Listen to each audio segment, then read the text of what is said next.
I think he did that deliberately, don't you? I don't know.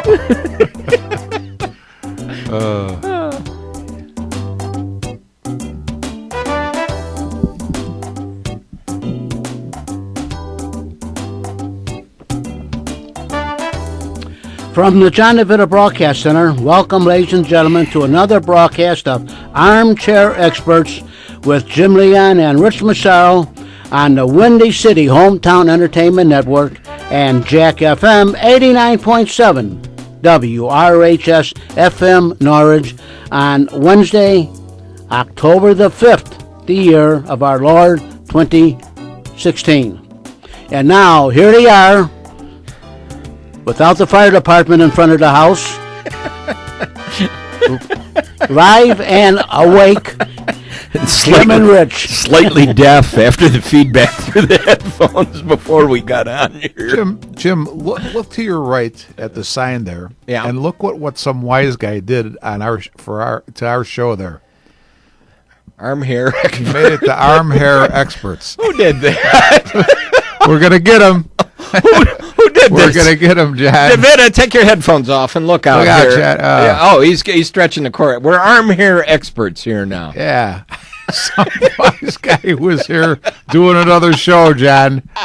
Made us the Arm Hair Experts. Oh, I blame the Don. He's jealous. The Don of sports. We're gonna lay it on him. No, We're he's gonna too blame classy for that. Okay, I ask think it's maybe paranormal radio. I think so. Yeah. John's looking. What the heck's going on here? Well, here we are, arm hair experts. Arm Hair Experts. Oh.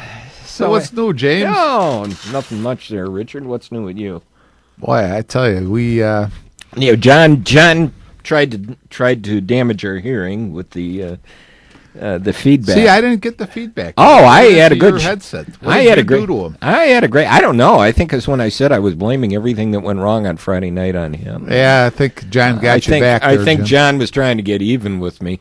You know, There was one time I went up to Ravinia for a concert, and it was Manhattan Transfer, and you know, all this great sound equipment, everything there, and they were all set up to do a song, and you just suddenly had about 8 seconds of screaming feedback all through this, and everybody, bless you, John. Thank you. Everybody kind of laughed, and Tim Hauser just stepped in front of the microphone and went, "Feedback, yeah, I can dig it." What song did Manhattan Transfer do? Aren't they like a one-hit wonder? No, they were a great jazz group. Okay. Still around. Okay. I mean, they had a couple of So things. they're that hit instrumental? No, They're vocal. not. They're vocal. Okay. Vocal. What would be a song that I would recognize? They did the one thing they had in the top 40 was Operator. Operator. Operator, give me long distance. Okay. Okay. And the boy Yeah, I guess. and they had another one with the boy from New York City. Oh, okay. Back in the day. Yeah. I know they have a great Christmas album because Yeah. I have it. Yeah. Now, what was the other group that was really popular around Christmas time? Is it the Mannheim Steamroller? Yeah. Yeah. Yeah, they always do their Christmas concerts every year. All their, you know. So we've taken a walk down the music memory lane this morning. I like that. I like that. Did you get? We were busy with stuff Sunday, and I didn't get to see anything on the Bear game other than some highlights. I actually I listened to part of the game, and you know what people say? They beat the Lions. I'd say this: if I was the Bears, I'd just say, "Hey, we did what we had to do." I mean, the Lions weren't great, but we were good enough to beat them, and you got to be happy with that. And basically, that's what they were. Did it cure any of their faults? No, well, I you know don't what? I think so. I'll tell you what. I mean, whether the Lions have a great offense or not, then they have a couple of weapons. But the defense did a good job.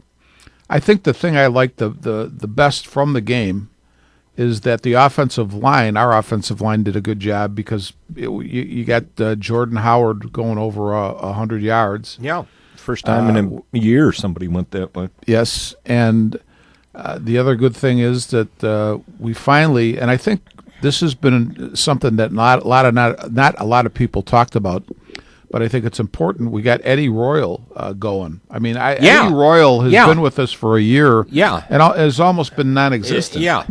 But after Sunday's game, you could see what a little bit of a boost he can give our offense. Yeah. And I haven't heard anything else on Kevin White's injury. There'll probably be some news. There'll probably be some news on that today. But it was interesting too because I listened to. I had the score on, and Matt Bone, who is always interesting when he talks football, talked about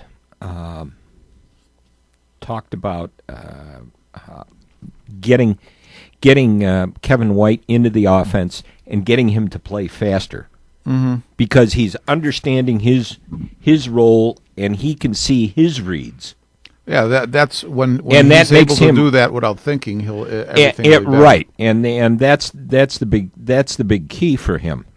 Now, Jim, when we talked last Eddie week, Royal, 7 catches, 111 yards. 111 yards. He had a 64 yard gain, which was big. Yeah, Kevin White, six catches, 55 yards. Mm-hmm. And Alshon Jeffrey had 4 for 3 for 46. 3 for 46. Now, didn't we, as we talked about this last week a little bit, I thought that I had said, and maybe I had said this to you when we weren't on the air, or I said this to somebody else, but I thought one of the benefits of saying, and again, don't misconstrue anything of what I say as anti-Jay Cutler, pro-Brian Hoyer.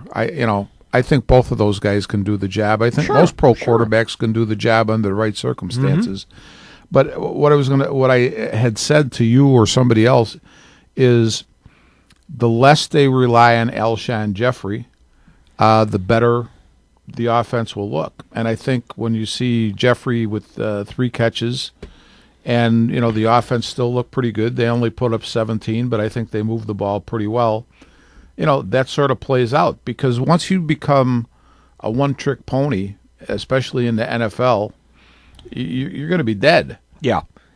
408 yards last week as far as offense for the Bears. Well, 114 on the ground and 294 in the air. I was going to say, I knew Hoyer went for close to 300. 302. And Howard accounted for most of the rest. Yeah, 111 yards. I guess what you look at, and you kind of have to go back to it. A quarterback has to be a game manager. Definitely. Always. And Brian Hoyer is showing he's an effective game manager. I mean, he is not. I don't consider him a great quarterback. I mean, there was that game. What was it last year in Houston, or was it when he was with Cleveland? That it was like 5 interceptions in one game he threw. Jim, Hoyer is the last quarterback the Cleveland Browns to the playoffs. So that's a point in his favor. When did they make the playoffs? Well, whenever he was with them. He was with them 13 and 14. I believe he made the playoffs with them. Whenever years he was there, they made the playoffs with him as the quarterback. Sure. Certainly not in 14. They were horrible in 14. In 13, Are you sure that was the only years he was there? 13 and 14. I'm looking at his career record. Played 3 games in 13, and he played 14 games in 14. Okay. And then he went to, and that really, he went to Houston. He went to Houston after that and played in 11 games. Okay, so they didn't make it with him. I don't think I can't remember. Really, the last time when Cleveland made the playoffs. I should have brought the computer in. I got it sitting in the back of my car. Now I'm going to look it up. Now I'm going to look it up here. But the thing you would say about Brian Hoyer, though, is that he's used to probably doing how could you say it? He probably has been in situations where he's had teams with less offensive talent than he's got with the Bears, and he had to make do. And he's a guy who can do some things with what he's given, and I think that's with a team like the Bears, that's what you have to have in that's there. really what it has to be. I mean, think of how everybody liked Josh McCown. And that's exactly what Josh McCown did. He did. How could you put it? What do they always say? Take what they give you. I mean, I think that's what he basically did. Yeah. And I think that's what Hoyer does. I think he's a headsy quarterback. And, I know the other thing I was going to say. How people would say, Jay Cutler, just let him go. We're paying him too much. And then I would always say, replace him with who? Well, I would say this. What are you gonna? One of the guys who you potentially would have replaced him with might have been a guy like Brian Hoyer, and Brian Hoyer, I would say, that's a great alternative, maybe for a couple years. But I think the thing for the Bears is they still need to draft a young quarterback and have it be the right guy, and have that guy be the guy who's going to lead the franchise. Last Cleveland Browns playoff appearance was 2002. Okay, 2002. So that was wrong. It may have been Houston.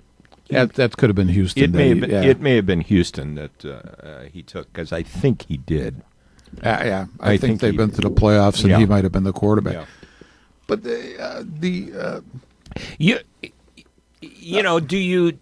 is the offense any different with Hoyer than it would be with Cutler? Are there any different plays in there? Are they? No, I think it's different in the terms of how he looks at what he's doing out there. I think you're right. I think you're right. Cutler, even though he's improved, I think he still has a tendency to depend on his arm, because it's a strong one. Mm-hmm. Now, Hoyer's got a good arm as well, but it's not the same type of arm as Cutler's. So I think he's really got to do other things, and sometimes that's a better alternative. Cutler, I think Cutler always has had that mindset of being the gunslinger, that I can come out there and do whatever I need to do. Yeah, I think he's probably reined that in a little bit, but I think still there's probably a lot of times where he does rely on his arm, and it may not always be a good thing. Mm-hmm. I'd say this, though, again, what is, we get back down to this, what is the alternative to Jay Cutler? Last night, Tommy asked me, he goes, what's being talked around, Jay Cutler is probably taking his last snap with the Bears. So he asked me, and I said, No, that's not. No. And the only provision I would put to that is if this injury would happen to be keeping him out for the whole year, then that may be his last. He may have taken his last snap. Yeah. But if he's healthy, he'll be in there at some point. The meatballs are saying that. Oh, I hope he never sees the field again. And it's not going to happen. Is he done at the end of the year? There's no reason to keep him. You have no more guaranteed money. Yeah, I think then it'll all depend on maybe what quarterbacks are available in free agency, if there are any. I don't know, and who's available in the draft, and also where they are in the draft. And the thing is, conceivably, you could look at this team in a couple of weeks after Indianapolis and Jacksonville, and they could be 3-3. I don't see any reason why they can't be. Now, I thought we were playing Minnesota and Green Bay next. No. Oh, Indianapolis and Jacksonville. Yeah. Okay. Yeah, I mean, to tell you the truth, everybody was, really down on the Bears, and, they didn't look good. But I have to say, I still have faith in, I hear a lot of people down talk John Fox. I think John Fox, a proven coach. I think he, they're down on him because he won't play the game with the reporters. Yeah, he doesn't play that game. He's very vague. Yeah, with all his answers. But then again, so was Lovey. Well, I mean, any, You know. the thing that I always, and this is a whole different subject, but the thing I always get a kick out of when after every game, they get these guys in front of the press corps is, do you think they're actually going to tell you what's on their mind? No, they're gonna tap dance around it. They're gonna give you canned answers. And you know what? Rightfully so. You're not going to go out and say, "Oh, you know what? Josh Sitton really stunk today."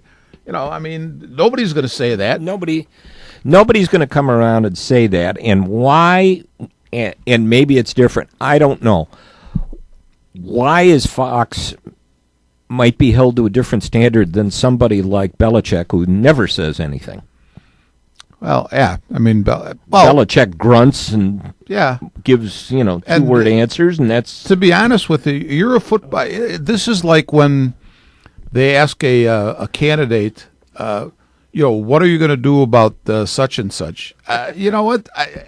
And the real answer is, by myself, I can't do anything. The other thing, when you talk to a manager or a coach right after a game, if that, say, a football coach would, because that's what we're talking about now, he's seen the game for sure, but he hasn't seen the film, and the film is where he can really tell what's going on with his team. Tell.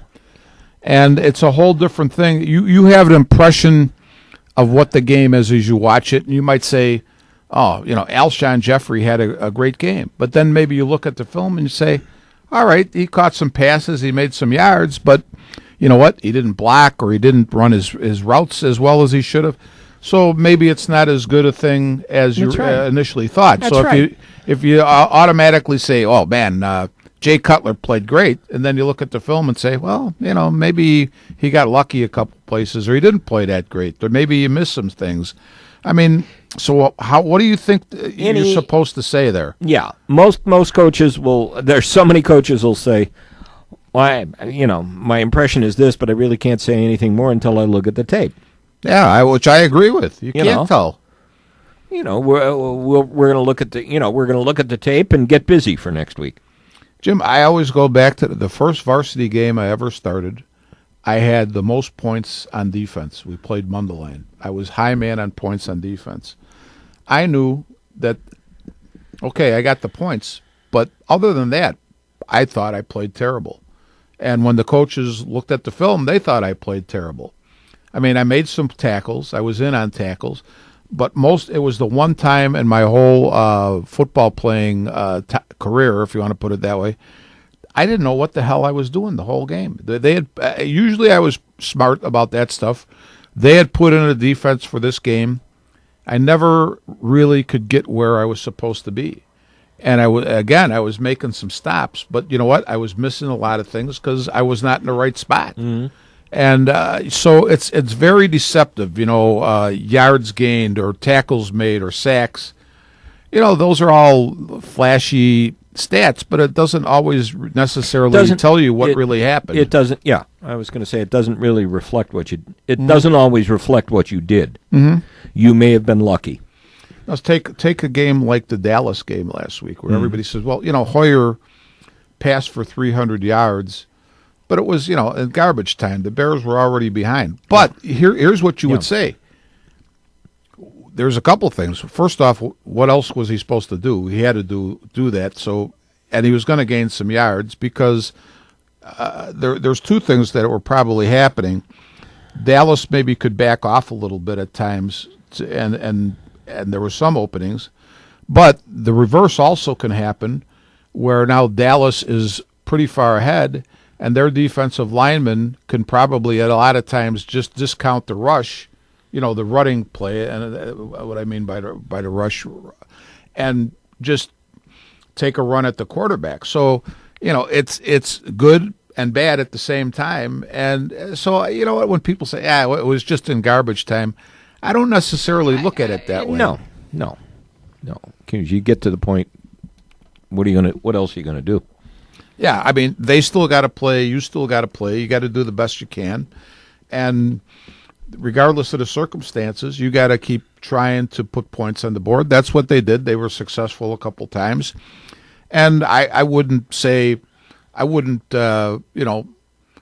stake everything I had on it, but I wouldn't throw it out. Like the old saying, I wouldn't throw the baby out with the bathwater either. Yeah.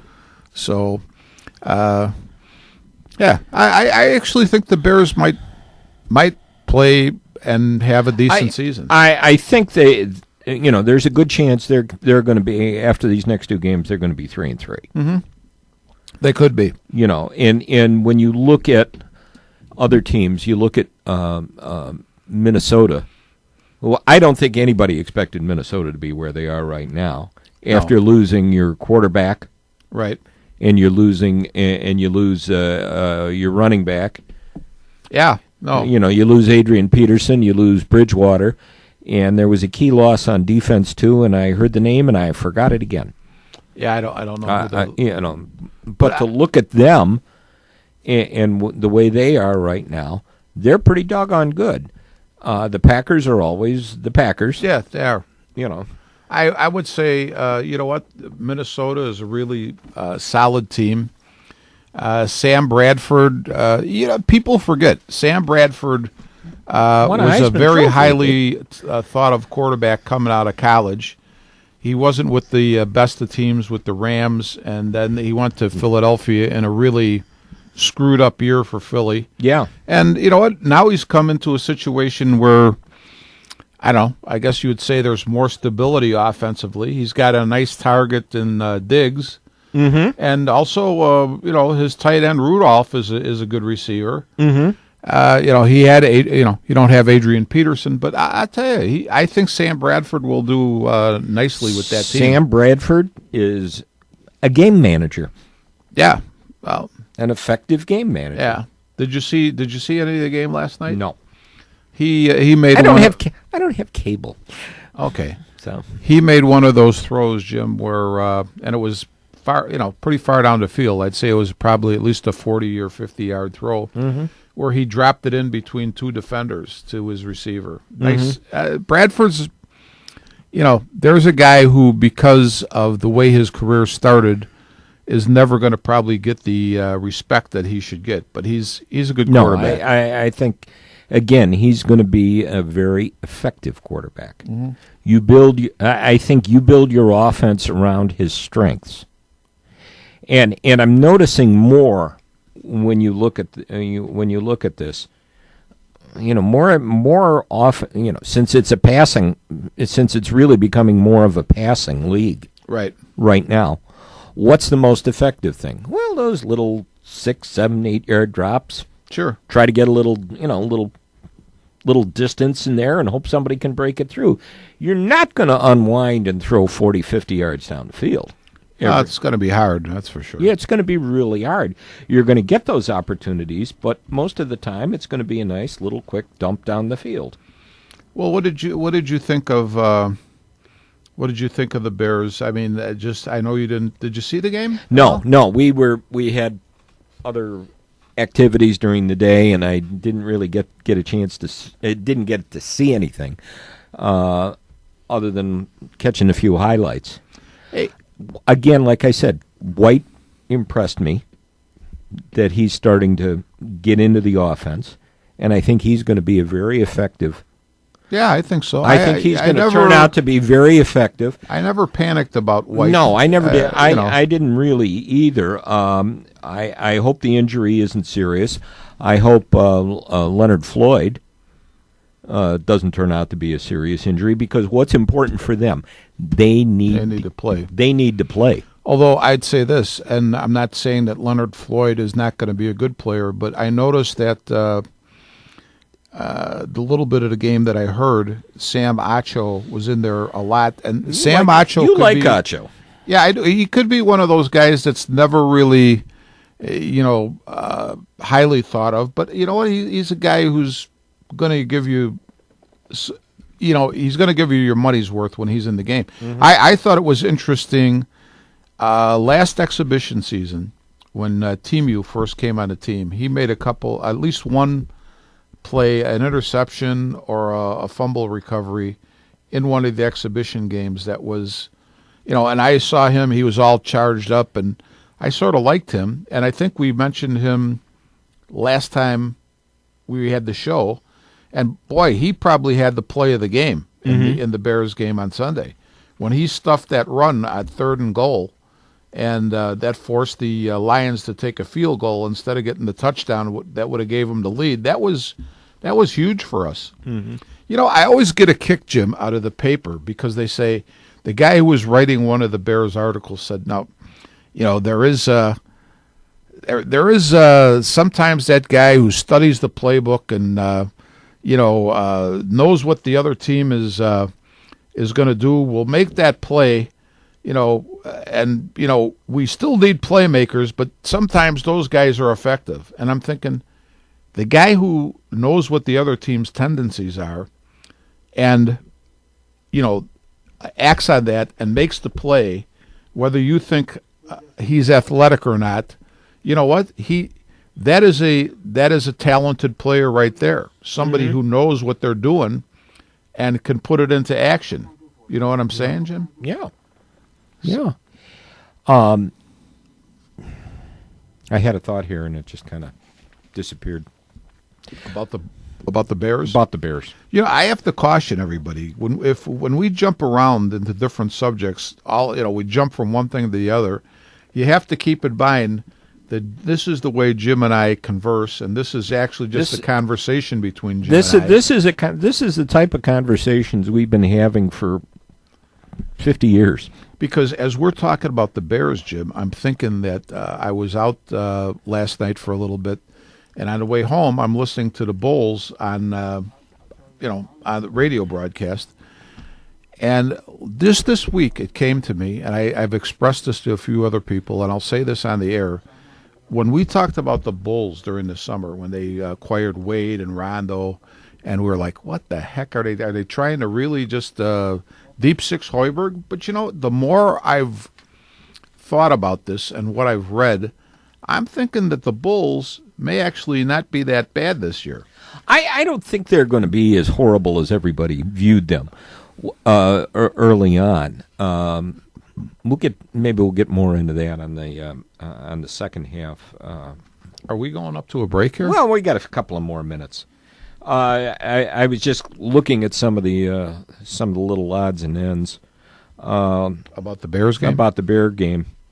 How rare was Jordan Howard's 111-yard game Sunday? It marked the first time since Christmas Day 2011 that a Bear not named Matt Forte ran for over 100 yards. Does it say who the guy in 2011 was? Khalil Bell and Marion Barber each ran for 100-plus yards in December of 2011. Wow, I forgot we had those guys. I forgot. I remember. And I didn't know Khalil Bell ever had a I never did. game. I never did either. And they were talking the other day about mentioning about 100-yard runners. And I remember when James Allen ran for 100 yards, and remember when Wani said, let's not get him busting the Hall of Fame yet. Yeah. Do you remember when the white guy did it? What the heck was his name? They had him. I want to say it was Brock something, and I can't think of it. Oh gosh, I don't know. I mean, this is going back. I think that might have been in the Wani years as well. No. But only Brock that comes into my mind is Brock Lesnar. Brock Lesnar. Yeah. Hey, by the way, he had a bit of a football career, didn't he, from Minnesota? I think he did. Yeah, I think he tried. Yeah. You know what, Jim? Before we go on break, though, I just wanted to say that Kevin Wilson would like to thank the Sparties for help him to keep his job for for another little while. I still am waiting to see that personal foul during the overtime where they were called for leaping. Called for leaping? The Spartans were called for leaping. Where did they leap? I'm listening to the game, and Indiana. It was in overtime. And the Spartans had missed a field goal. Indiana tried for a long field goal. The guy had a couple of problems that night. And he missed again, and there was a flag. And you hear personal foul, leaping. And the Spartan announcers are going, okay. Leaping. Now, you're going to get called for that is if you see somebody, give Well, somebody you give somebody can't step boot. on somebody's back to Right. leap over anymore Right. either, right? Right. So I don't know if that's You know. what it was about. And it looked, I've heard one comment says looked more like the guy jumped up and landed on an Indiana player. Well, that's possible. If he was trying to leap go over the line on his own, he probably Yeah, would have done that. yeah, it made sense. But to get it called for a personal foul for leaping, giving them 15 yards and a first down. Because leaping actually is when one of your teammates in some way is aiding you to do that. It has nothing to do with you just leaping It has on nothing. your own. Right, and that was the contention on the penalty. Okay. That was the contention on the penalty. So it gave Indiana a real easy field goal and a victory. Let's take a break, John.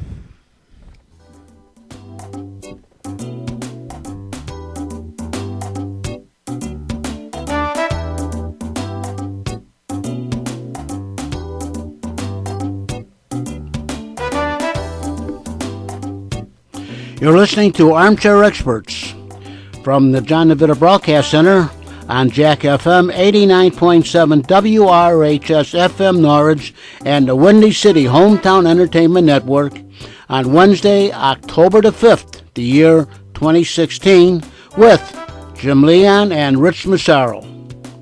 And this is Jack FM 89.7 WRHS FM Norwich, Illinois.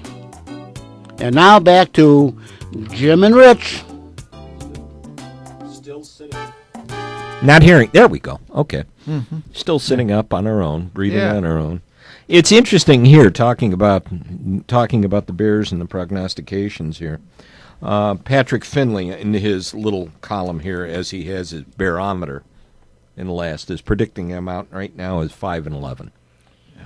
Yeah, I mean, his I guess that barometer means that he can't make one prediction for the whole season. He's got to look week by week. Week by week. Yeah, I've seen that. Week by week, he's got a loss, losing to the Colts, winning, beating the Jaguars, losing to the Packers, losing to the Vikings, losing to the Bucks, losing to the Giants, beating the Titans, beating the 49ers, losing to the Lions, losing to the Packers, beating the Redskins, and losing to the Vikings. Yes. If I have to shake my head. If those of you were able to hear that, yes, Rich did roll his eyes on the air. Yeah, I mean, I've seen him. I don't know where he's coming from. After week 1 or before week 1, he was 8. He was 8-8, and he went down to 4-12, and 5 and now he's 5-11. 5-11. Yeah, I don't know, Jim. I have to ask you this. I jumped in with some bull stuff, but I have to ask you. I am just sitting here patiently waiting. I mean, there's some people who are really jacked up about Friday, the Cubs opening up with whoever they're going to end up playing. And you know what? I'm taking this all in stride. I am too. I just think we had a great season. Obviously, the playoffs are a different thing, but I'm not. And I'm not saying that I won't be excited and follow it when it happens. But I can wait another couple days before we get on with it. Yeah, I'm. I think the one thing that's the one plus that you can see right now for Friday is it won't be if they play the Mets, it won't be Syndergaard. And if they play the Giants, it won't be Baumgartner. Actually, somebody asked me yesterday who I would prefer to see them play. I said the Mets. And they said, the Mets? The Mets. Oh, the dreaded Mets. The Mets are... I think the Cubs can handle the Mets. The Mets are hurting, and they played really good ball to get there. I'm going to give them their due. Mm-hmm. But the Cubs, if they play the Mets, are going to beat them. I think the Giants will be a lot tougher. I think, though, the Giants have their motivation, if you want to call it, because they win on the every other year. Yes, it's their year. They think it's more their BS. year. Yeah, exactly. More BS, just BS. Yes, do you believe? I mean, yeah, right. Like it really works that way. And the curse of the goat, and everybody will say, well, the curse still exists. Actually, I think it'll be the Cubs and the and the Red Sox in the World Series. I was just a about lot of to people say. are hoping for that. At one point in the season, I heard people say that. I'm like, the Red Sox weren't looking too good, and but now, boy, they finished strong and they look good. Ortiz is finishing his career real strong, and Great. I still think the Cubs are the better team, though. Yeah, great speech on his last game on Sunday. Yeah, what did he say? Oh, he thanked everyone, and then, David Ortiz, the showman that he is, he said, and finally, and he took his cap off and knelt down and said, and held his hand up and said, "I thank all of you." Mm-hmm. Real schmaltzy. Yeah, schmaltzy is good. Real That's schmaltzy. good. I Talk about meatball-y stuff, though. I see that the paper had us tell all of us that Kyle Schwarber is not going to be on the playoff roster. And I'm like, I knew that about 5 months ago. I think when they said the man's out for the year, he did you see how bad he messed up his leg? He's not going to be playing, Yeah. okay? Oh, Lord. Oh, will he come back? Do you think he might be able to come back? No. No, not from No. from what he did. No. It would be interesting. I think I'm inclined to think, as you are, a Cubs-Red Sox World Series. Mm-hmm. But what would also be interesting would be a Cubs-Indians World Series. Here's the two teams that right now have gone the longest. That's true. That's true. It's the Indians won in 1948. Now, did you see, though, Jim, that the Indians, right before the season ended, put Carlos Carrasco on the 60-day DL? Yeah, So which could be a that's problem one of for their them. horses in their rotation Yeah. that's not going to be available. Yeah.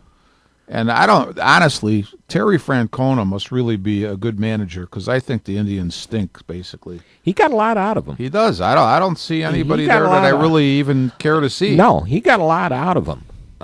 And that's one of those managers. Honest to God, I never thought he'd be as good as he is. Did you see what the paper? We'll Rick talk Morrissey, about we'll be talking about managers here in a few minutes too. Rick Morrissey, said, the Sox basically make another blah move by bringing Renteria in, and you reminded me of that when you said Francona, because who the heck knows what a good. Joe Schmo could be a great manager. You don't know anything about him, but he could be who the heck know who Joe Madden was when he first became a manager? He never got above A ball in organized baseball. The highest he got was Salinas in the California League. So would Morrissey have said that about Joe Madden? Of course he would have. Nobody cared about Joe Nobody Madden cared, when he was first hired by the Rays. Yeah. Francona. Francona was. What was Tito Francona's? I keep calling him Tito like his dad. Terry Francona. What was his claim to fame as a manager prior to that? He was Michael Jordan's manager at Birmingham. Right, he was Michael Jordan's manager, and Michael Jordan reamed them out one day when they were playing a pickup game of basketball, and on the last point, Francona figured he should take the shot and missed, and Michael's team lost, and he really gave it to Francona after that. Yeah. He said, "Don't you ever do that again." And you know what? It's actually, even though that's basketball as opposed to football, baseball, I should say, that's a valuable lesson for any manager or coach, because you know what? When it comes down to the nitty-gritty, you want your horse to be up at the plate or running the ball or catching the ball or taking the last shot or whatever it happens to be. You got to have your best out there, and those guys got to be the ones to take the game in their hands and try to win it for you. Yeah. What do you think a manager is worth each year to a ball club? 10 wins? I actually think managers lose more games than they win. Mm-hmm. In Jim Bouton's book, Ball 4, one of the interesting things is, I think one of his points was, just, you know what, we don't expect you to win many games for us, but just stay out of our way and don't lose any for us. Yeah. I think that say a guy like Joe Madden, I like the way he moves his personnel around because this way it doesn't get stale, which is good, and he keeps them fresh, so that if you have a postseason, guys haven't played as many games as maybe guys on other teams. But as far as being any more brilliant as a manager than anybody else, I don't see it. I think he's a very good manager, one of the best today, but I don't think he wins you a whole lot of games. Can you name games that you think he's won for us? No. Well, you know what? I was thinking of all his manipulations on those two games where Wood played left field. Where Wood played left field and Lester dropped the bunt. Yeah. But, I mean, if you know the put it this way, in this case, I'll give you those, but if you know your personnel, Yeah. so John Lester is a good bunter. It's not like you're putting somebody who's Kyle Schwarber to bunt. Yeah, I mean, yeah, right. Jorge Soler to drop a bunt. Now to me, the guy who deserves praise for that is Lester, because when he comes up in that situation, everybody on both teams knows what he's up there to do. So you better put a really good bunt down. Yeah, and he laid a perfect bunt down. Yeah, I mean, you basically have to. Yeah, that's all you can do. So anyhow, it should be. I'm kind of like you. I'm keeping an open mind. I think let's just see what happens. And Friday night, well, I know we're headed up for football weekend. Friday night, headed up on Friday, but Friday night, better order pizza in the hotel because we're watching baseball. Yeah, that's right. I hear you. I hope wherever we're staying has Fox Sports on because I'm watching baseball. Well, I think I'm going to have an adult beverage and sit back and watch the game at one of our local establishments here. Mm-hmm. I think I'll enjoy it a lot. Actually, I think there is. There is a restaurant in East Lansing called Old Chicago. I think that might be where. That sounds like a place you might be able. I think that might be the dinner establishment. That sounds like the place you should be able to watch the game. I think that's going to be the Thank dinner. You, John. That's going to be the dinner establishment Friday night for us. I'll tell you what. Even if I go to Lasers to watch the game, it'll be a lot quieter than my house will be. Yeah. My wife likes to have the TV up for any of these events up to the highest decibel level that you can get it. So the bar will be much quieter. And I'm one of those. And I'm one of those too that I probably spent. I've probably spent too much time in press boxes the last 20 years or more. So I'm not a big cheerer during games. Yeah, no. I might be a groaner, a grunt or a when something happens. Well, and if it's a critical game, late in the game, I get up and I pace. Oh, that I could see. Yeah. But you know what? I've been in quite a few games that were important to me anyway, personally. And some, and I can't even tell you exactly what I do to try to minimize the nervousness, but you find ways to do it, and you get through it, So yeah, that's all you do. That's all you can do. I used to.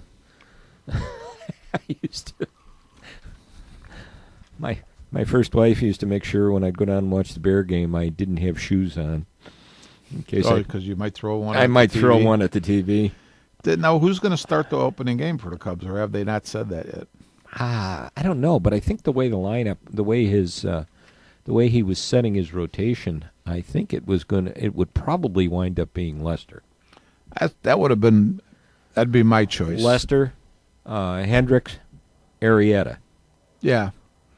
Yeah, I mean, I think that's going to be. I think that's going to be the way your rotation is going to be.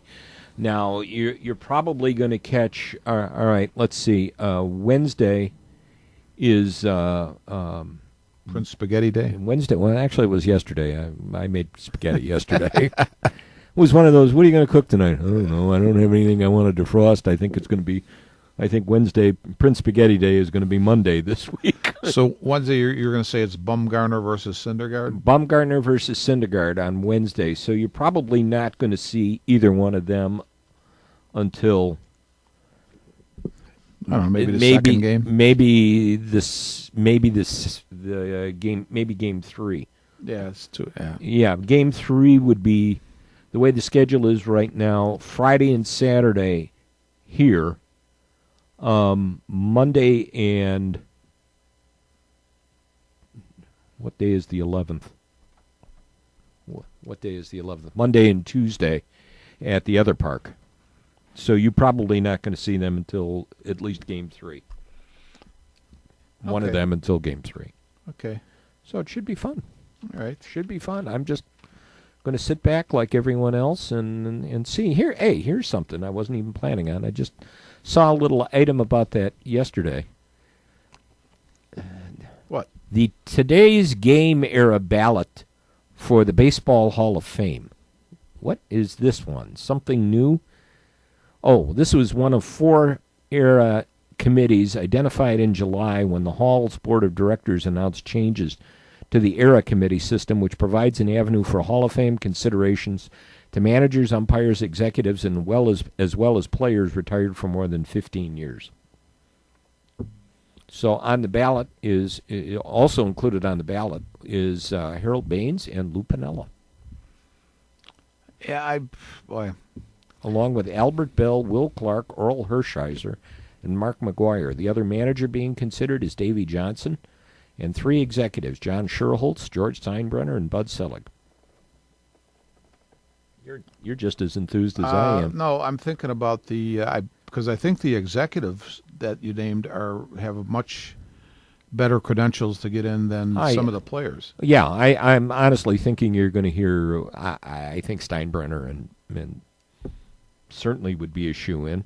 Yeah, and Scherholtz, I believe, And probably Selig. Too. Probably Selig.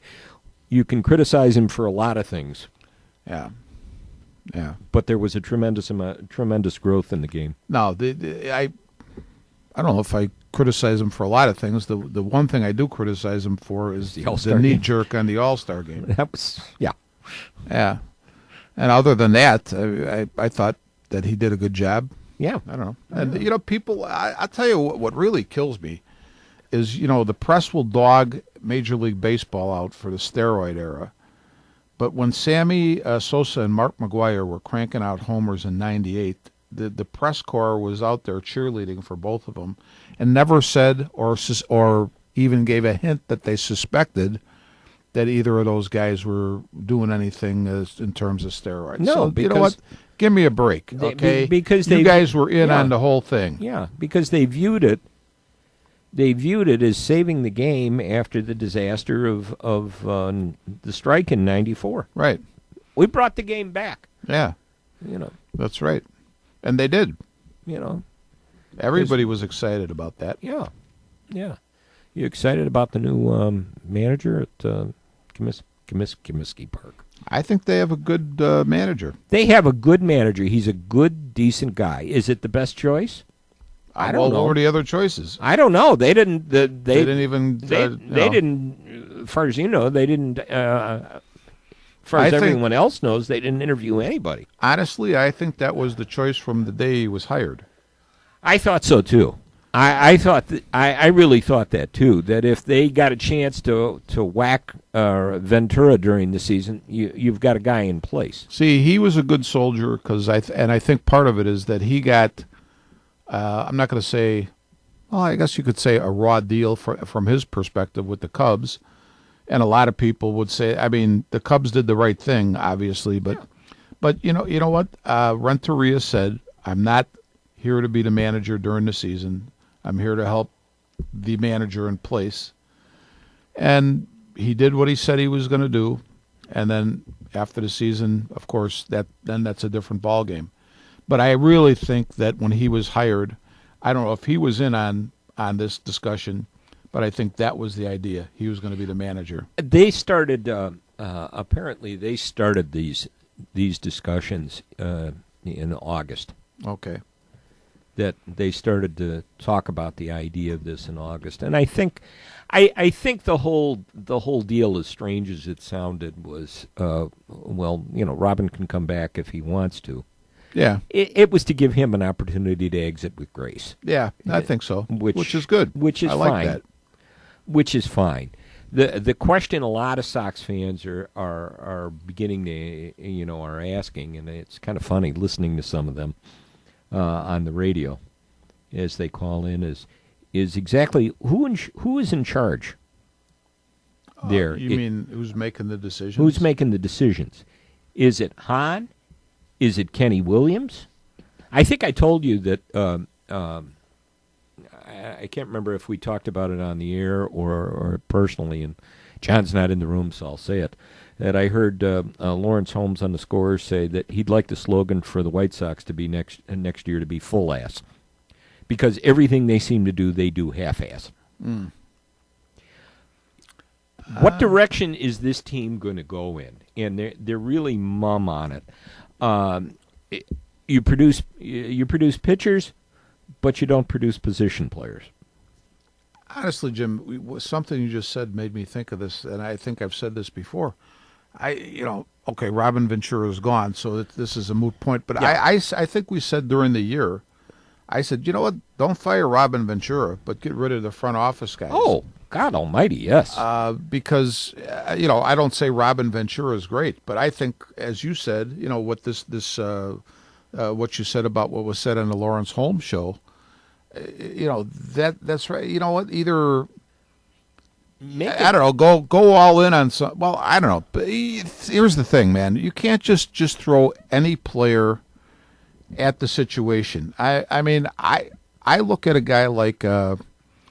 I wonder sometimes about Melky Cabrera, okay? He had a good year. His numbers and everything were good. He's a good defensive outfielder with a good arm. But I've seen him, and I actually heard Farmer and Jackson criticizing him for, maybe not going after a ball as hard as he cost him a game. I think it was him. He cost him a game in Detroit where he just kind of dogged on a fly ball and the winning run scored. Yeah. And his throw in wasn't anywhere close to the plate. It kind of bounced in and landed around the mound. Mm-hmm. So I don't know, did he, and he double clutched or he double pumped on the throw. Yeah. Yeah.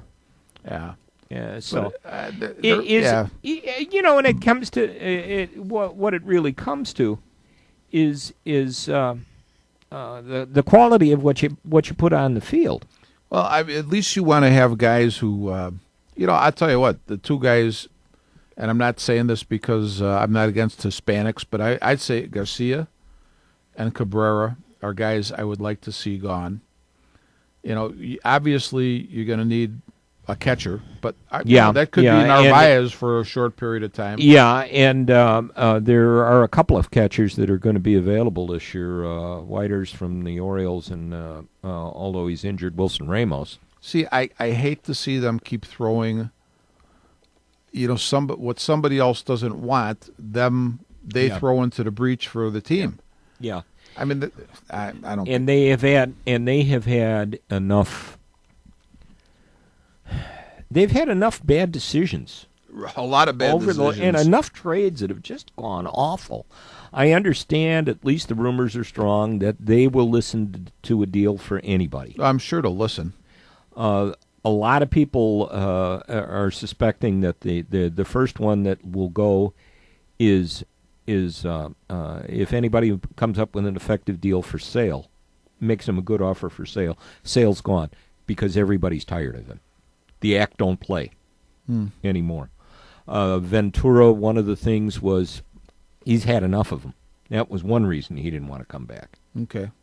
Adam Eaton is another one. Eaton's a good ball player, but Eaton's a giant red rectum. But you get those guys that are that way. I think one of the best ones was Matt Millen. Talked about Charles Haley one time. Said, "What do you think of him?" He said, "Total rectum on the field. total wrecked him off the field, but on the field, I want him alongside of me. Mm-hmm. You know. Well, I think the thing too is if you're saying that, here's what I would say: if the manager is just bugged by a guy, that's not that important, to be honest with you. But if the other players are bugged by the guy, then there's one of two things: that then that guy's got to go, or if he is just one guy who is a little bit of a pain in the butt, then the other players have to really just be strong and keep that guy in line. Yeah, and I don't necessarily know if that's the case. Are we looking at it? Here's a question to think about as we can talk about this and analyze it in depth in 5 minutes here. Mm-hmm. Jerry Reinsdorf is 80 years old. Mm-hmm. Are we looking at another situation right now where the status quo is going to be maintained much like the Hawks were when Bill Wirtz was alive? Are we going to have to wait for the ultimate change here before something happens?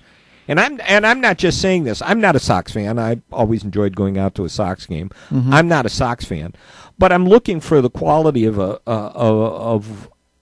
what's going to happen to this team, because you've got a fan base that's basically said we've had enough. Well, I don't know if it's Jerry. I don't think Jerry's very loyal. He's loyal, but I think what the problem is that Kenny Williams should have never taken the bump up to president. I think Kenny Williams still wants to run the team. And that's the problem. And that is the problem and right there. And that's the problem, because there is no clear sign as to who's in charge of the baseball operation. And I'll tell you what, if it was up to me, I'd let Kenny Williams run the team as opposed to what I've seen from Rick Hahn. Well, then you begin to wonder who's calling, who's giving the deals. Who's calling the shots on the deals? Well, that's always a problem. Yeah. You need to have one guy. It's just like with the Cubs. Theo Epstein is the president. Hoyer's the GM. I would assume they work in concert, but the prime mover is Epstein, and there's no question about that. With the Sox, there's too many mixed signals. I mean, you got Williams, you got Hahn, and Jerry, as you said, is loyal. So they both probably have his ear to a certain extent, but those two don't. My feeling is they're probably not on the same page on a lot of stuff. No, I don't think so. Yeah, I don't think so, and that's the problem. And you've got a fan base that's getting more and more disgusted. Mm-hmm. One guy called as I was driving in today and started to talk about this, and he was getting so frustrated and so angry. He's I lost my train of thought. I got to hang up. Yeah. Yeah, it's bad. It's bad. And when you look at, they'll pick up. Okay, they picked up Todd Frazier. To me, that's a nice pickup.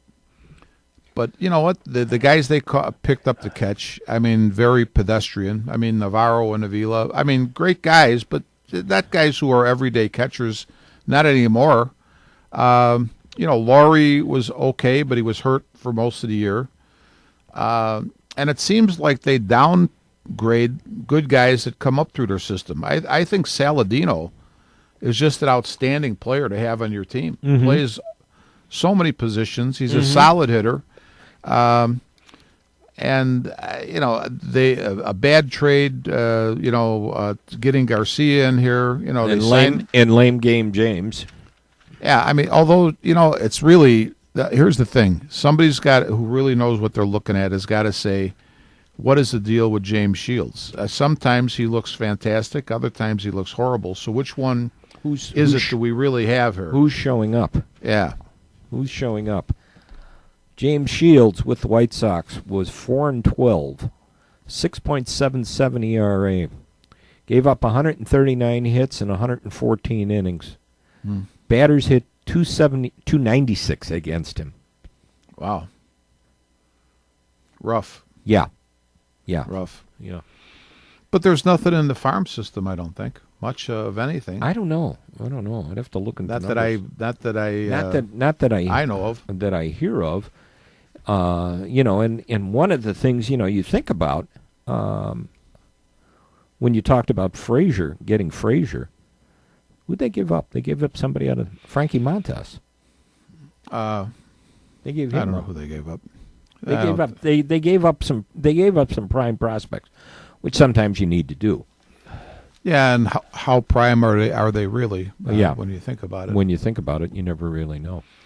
But they definitely needs to be a change somewhere in the front office there. And now they're touting the fact that this Nick Hostetler, they feel like they've had a good draft, that maybe if this guy hangs around, they will be able to build the farm system. But that's a ways down the road. That's a ways down the road. I don't know. Again, there's got to be a clear direction as to what's going to happen, and I don't see it. And I guess we'll see it come winter meetings time. We'll start to get an idea of what direction this team is going to go. I'll tell you, if they keep just throwing more, I don't know. I don't know how to put this into words, but you have to have, I guess, in baseball or sports speak, you have to have some glue guys.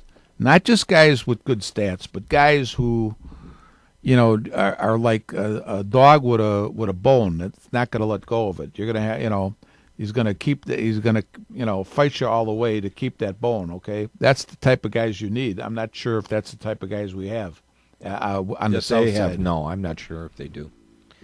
Well, you hate to see it, but unfortunately, you see the similarities between the management of the Hawks near the end there of Bill when Bill Wirtz was still alive, and what's going on with the White Sox, and to a certain extent, what's going on with the Bulls. Yeah, although I'm beginning, after seeing some of the comments in the paper about the Bulls, I have to say this. Whether you like Dwayne Wade or Rajon Rondo, who are the two main guys they've picked up, and don't seem to fit really what Hoiberg likes to do, what I will say about both of those guys, like them or not, they are tough guys, and I think both of them like to win. And I believe that they will add some toughness.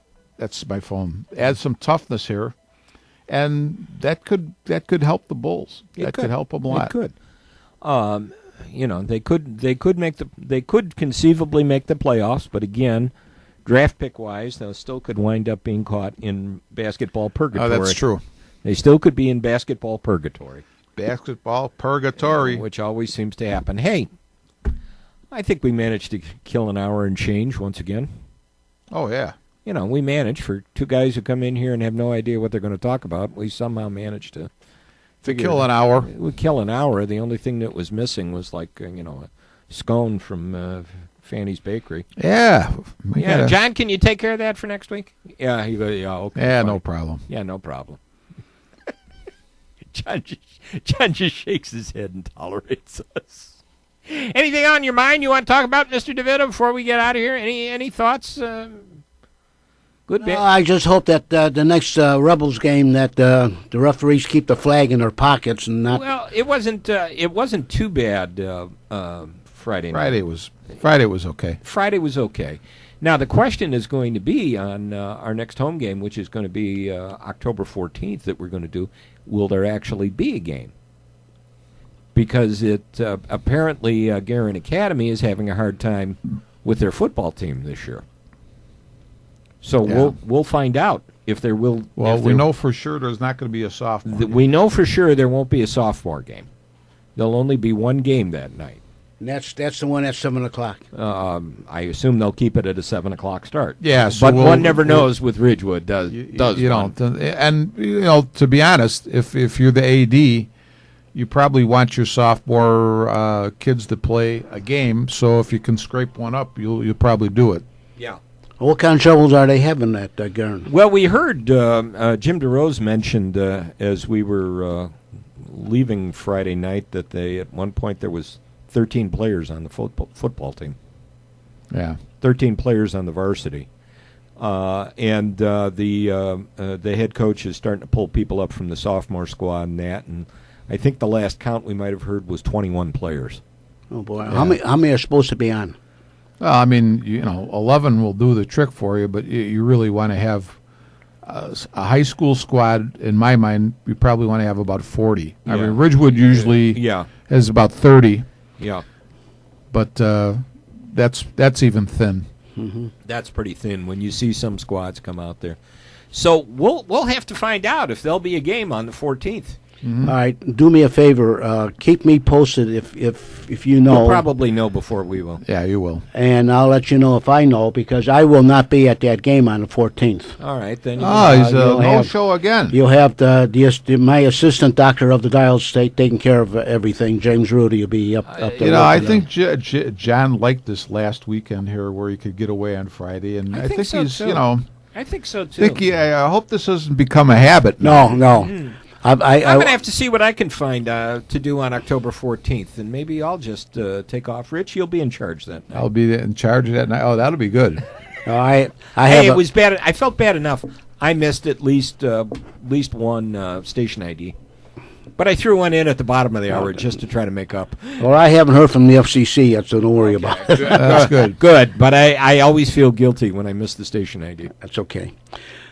Well, like I said, if you gentlemen find out, or if I find out, we'll either leave each other know. And I think there'll be a game. I don't think see. that- I think they'll try. They'll try to try their best to have a game. Yeah. okay, but like I said, this will probably be the last time I'll miss a game, because I do have a big doings up at my place, and I have a big party Saturday night up there. It's nice. It'll be the last time you miss a game, considering it's the last home game. But Oh, you know is what, it? though, John? Yeah. Where Jim and I were talking after the game, not this Friday, but the previous Friday. You never know. I don't know how the IHSA does things, but we have We a could nice have a facility. yeah. Maybe we'll get a home playoff game. Yeah, if the Ridgewood makes the playoffs, we could have a home playoff game, which would be a big thrill. And So- the likelihood of us making the playoffs, we probably are going to make the playoffs. So October the 14th is the last home game for the season. Then is that what you're saying? Last home game for the season. We'll see what develops with the playoffs. Yep. And this past Friday night, we had a running clock in the second half because at the half Ridgewood was up 48-7. Oh, so they won. So the Ridgewood won then. Yeah. So they're doing pretty good this year, then the Rebels. Yeah. Yeah. Oh, very good. So we'll see. We'll see what happens. They've got a tough one this weekend with Aurora Central Catholic, and then they come home for Guerin Academy, and then they go on the road to finish the season at Walther. At Walther. Oh, very good. So then we'll get an idea if there's a playoff game. Yeah. So- Okay. Well, I'll be with you, gentlemen, after the 14th. Okay. Because, All right. like I said, I have a big commitment up in Wisconsin this Saturday the 15th. I got a big party up at my house up there. And What? You didn't invite us? pardon? I was going to say, you notice Yeah, he wasn't anybody's invited. invited. You didn't invite us. W5419 Walworth Drive, Elkhorn, Wisconsin, up by Lake Wannawega subdivision. Knock twice and ask for Crazy Shirley. If you can find it, you're welcome to come. All right. Everybody knows party at John's house. So, all right, time for us to get out of here once again. We managed to kill a few more minutes after that. Rich is yawning, so we better get I out am of here. ready to go. All right. Thanks for listening. We'll do it again in a couple of weeks. Until that time, we are Taillights.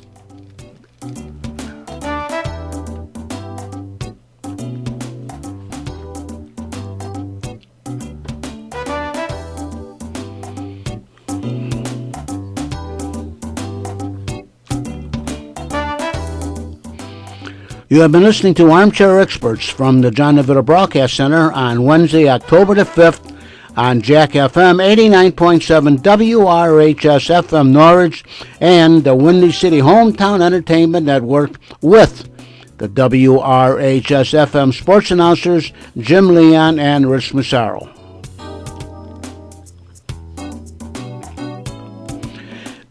This broadcast was directed by John DeVito, and special thanks to radio station manager Kevin Zefilik of WRHS FM Norwich and the executive producer of Windy City Hometown Entertainment Network, Mr. John Chikanda. Today's broadcast was pre-recorded on Tuesday, October the 4th, the year of our Lord, 2016. Until next time, Please, friends, be safe, and thanks for listening.